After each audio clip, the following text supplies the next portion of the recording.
खूनी कुआं। सीमा गर्मियों की छुट्टियों में अपनी नानी के गांव आई थी। सीमा नानी के घर पहुंचने के बाद अपनी नानी के पैर छूती है और उनसे आशीर्वाद लेती है।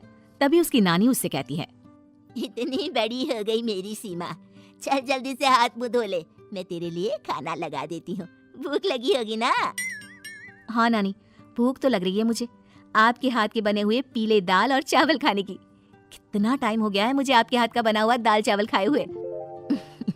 तू तो नौकरी में व्यस्त थी, तो तुझे कहाँ से टाइम मिलेगा अपनी नानी के लिए? और जब इतने टाइम बाद आई है तो ज्यादा टाइम के लिए रुक कर जाएगी तू। हाँ हाँ नानी, इस बार पूरे 2 महीने के लिए आई हूँ। सीमा की नानी अंदर जाकर उसके लिए खाना बनाने लगती है। सीमा कमरे में अकेली होती है, तभी उसे किसी औरत के रोने की आवाज सुनाई देती है। वो कभी खिड़की से बाहर झांकती है तो कभी दरवाजे से बाहर झांकती है। उसे समझ में नहीं आ रहा होता है कि आखिर रो कौन रहा है। तभी नानी खाना लेकर आ जाती है। वो अपनी नानी से कहती है, नानी, कोई औरत रो रही है क्या? मैं जब से यहाँ आई हूँ तब से मुझे यहाँ किसी औरत की रोने की आवाज आ रही है। हे भगवान, कहीं ये वही तो नहीं? बोलो ना नानी। अरे कोई नहीं रो रहा, ये तेरे मन का वहम है। और तू ना अब खाना खा ले, ज्यादा यहाँ वहाँ की बातों में ध्यान मत दिया कर। जल्दी से खाना खा और फिर मेरे साथ आ जा मेरे कमरे में, दोनों बैठकर खूब सारी बातें करेंगे। ऐसे ही अगले दिन सीमा अपनी नानी के साथ गांव के बाजार जा रही होती है। उसी रास्ते में फिर से किसी औरत के रोने की आवाज आती है। वो अपनी नानी से कहती है, अरे नानी, क्या सच में तुम्हें अभी भी किसी औरत की रोने की आवाज नहीं सुनाई दे रही? मुझे किसी औरत की बहुत बुरी तरीके से रोने और चीखने की आवाजें आ रही हैं। मैं बहुत परेशान हूँ नानी, आखिर ये कौन है? मुझे लगता है कि सीमा को शहर भेज देना चाहिए, यहाँ रहना उसके लिए ठीक नहीं। नानी बोलो ना, आप चुप क्यों हो जाती हो? सीमा, तू घर चल, मुझे तुझसे बहुत जरूरी बात करनी है।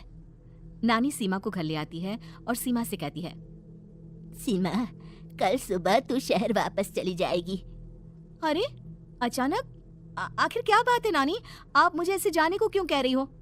मैं बस जो कह रही हूँ उस पर ध्यान दे। तू कल सुबह यहाँ से चली जाएगी, और ये बात मैं कोई मजाक में नहीं बोल रही।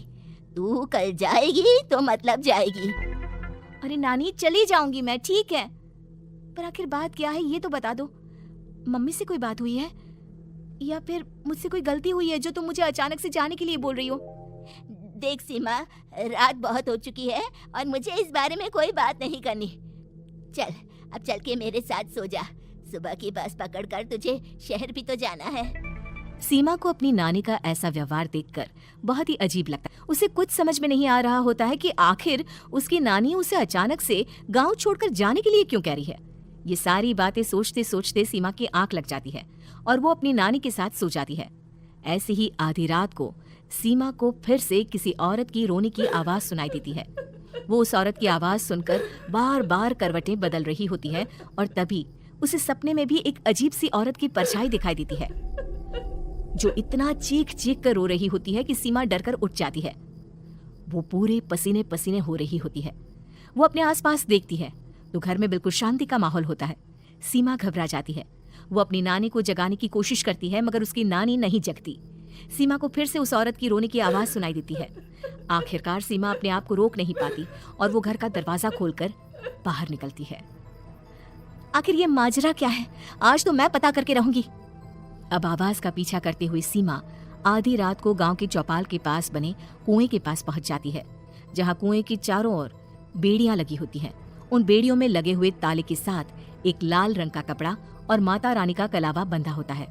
उस कुएं में से सीमा को किसी के रोने की आवाज आती है। सीमा परेशान हो जाती है।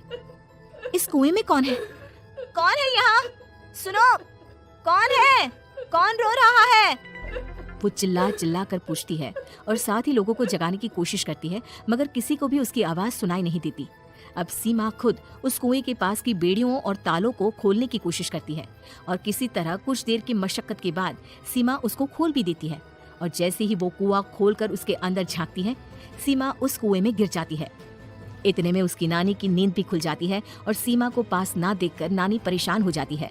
नानी घबराकर पूरे घर में उसे ढूंढने की कोशिश करती है, जिसके बाद उसकी नानी और सभी लोग उस खूनी कुएं के पास जाते हैं और सीमा की नानी कुएं के पास खड़ी होती है। सभी गांव वालों और सीमा की नानी को सीमा के चिल्लाने की आवाज आती है। बचाओ, कोई मुझे बचाओ। मेरी बच्ची, हम आ गए, हम तुझे बचा लेंगे। नानी, मुझे यहाँ बहुत डर लग रहा है। यहाँ इंसान की कटी हुई मुंडिया, हाथ, पैर और कंकाल है और खून भी है। नानी, मुझे डर लग रहा है। आप सब मेरी मदद कीजिए, नहीं तो ये खूनी कुआं मेरी बच्ची को भी खा जाएगा। अरे मुझे तो ये समझ में नहीं आ रहा कि आखिर इस खूनी कुएं को खोला किसने। सालों पहले इसको इतनी मुश्किलों के बाद तांत्रिक बाबा ने बंद किया था। अरे पूरा गांव खूनी कुएं के बारे में अच्छे से जानता है, तो कोई भी जानबूझकर तो ऐसा करेगा नहीं। मतलब किसी ने अनजाने में इसे खोल दिया है भैया। सीमा को इस बारे में मालूम नहीं था और जब से वो यहाँ आई थी तभी से उसे किसी औरत के रोने की आवाजें भी सुनाई दे रही थी। कहीं सीमा ने ही तो उसे नहीं खोला। अगर ऐसा है तो फिर सीमा का बचना बहुत मुश्किल है। वहीं कुएं के अंदर सीमा रोते हुए बैठी होती है कि उसे आवाज सुनाई देती है जो कुएं के बाहर खड़े गांव वालों में से किसी को सुनाई नहीं देता। आज सालों के बाद मुझे ताजा खून मिलेगा। तेरा खून पीकर आज मैं अपनी प्यास बुझाऊंगा।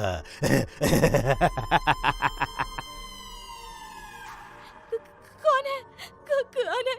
मत मारो प्लीज, मुझे जाने दो प्लीज। मैंने किसी का क्या बिगाड़ा है? वो तुझे मरने के बाद पता चल ही जाएगा।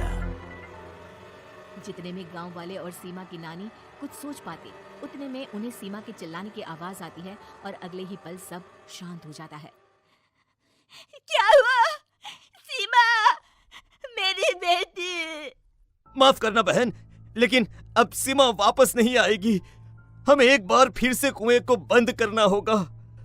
गांव वाले तभी तांत्रिक को बुला कर लाते हैं। एक बार फिर अपनी शक्ति से तांत्रिक बाबा उस कुएं को हमेशा हमेशा के लिए बंद कर देते हैं और वहां एक बोर्ड लगा दिया जाता है कि यहाँ आना मना है।